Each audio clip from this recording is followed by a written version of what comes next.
Isolated site Sanchi ಸ್ತೂಪದಲ್ಲಿ ಇದೆ.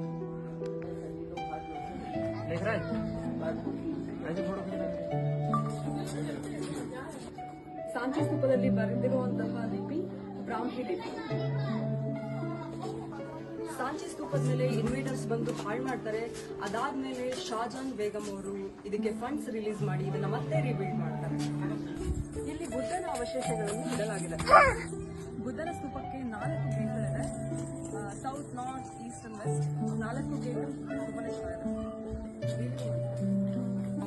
ನಾವೀಗ north gate ಅಲ್ಲಿ ಇದ್ದೀವಿ. It is very important gate. Main entrance ನೀವು ಒಳಗೆ ಹೋಗಿ ಫುಲ್ಲು ಸ್ತೂಪ ಸುತ್ತಬಹುದು. ಇಲ್ಲಿ ಟೋಟಲ್ 3 ಸ್ತೂಪಗಳಿದೆ. ನಾವೀಗ 3ನೇ ಸ್ತೂಪದಲ್ಲಿದ್ದೀವಿ.